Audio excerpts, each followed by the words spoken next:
Le plan grand froid, c'est un dispositif qui est déclenché par la préfète de département sur proposition de la direction départementale de la cohésion sociale en fonction des niveaux de température. C'est-à-dire lorsque l'on descend la nuit sur des températures ressenties en dessous de moins 5 degrés et que le jour les températures ne dépassent pas les zéros, eh bien ça nous permet de débloquer des places complémentaires pour mettre à l'abri toutes les personnes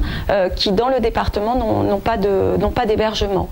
Mais ce qui est important surtout de retenir, c'est que ce plan grand froid, ça s'inscrit dans quelque chose qui est plus vaste, la veille hivernale, et qui nous permet en fait de faire un travail à la fois de court terme en mettant à l'abri les personnes qui n'ont pas d'hébergement, mais également un travail de moyen et de long terme en repérant les difficultés des personnes et en travaillant avec à la fois les associations et les collectivités pour essayer de retrouver des solutions plus pérennes. Alors on lève le plan grand froid lorsque les températures remontent, mais il ne faut pas croire que parce qu'on va passer par exemple de moins 7 degrés à moins 2 degrés, eh bien on ferme toutes les capacités d'hébergement d'urgence. C'est pas comme ça que ça se passe.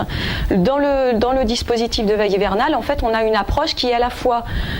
cadencée, c'est-à-dire qu'en fonction de l'avancée dans l'hiver et en fonction des températures, on va pouvoir débloquer un certain nombre de places. C'est aussi une approche que nous avons qui est spécialisée, c'est-à-dire qu'on ne va pas rechercher les mêmes solutions d'hébergement selon que l'on a affaire à une famille qui est à la rue ou un homme seul isolé. Et puis enfin, ce qu'il faut retenir, c'est que c'est aussi un plan qui est territorialisé. Il n'y a pas des personnes sans abri uniquement à Poitiers, mais partout sur l'ensemble du département. Il faut savoir que les collectivités mobilisent, lorsque des publics se signalent auprès d'elles, des logements pour les mettre à l'abri l'hiver, mais également tout au long de l'année, quelles que soient les difficultés qu'elles peuvent rencontrer.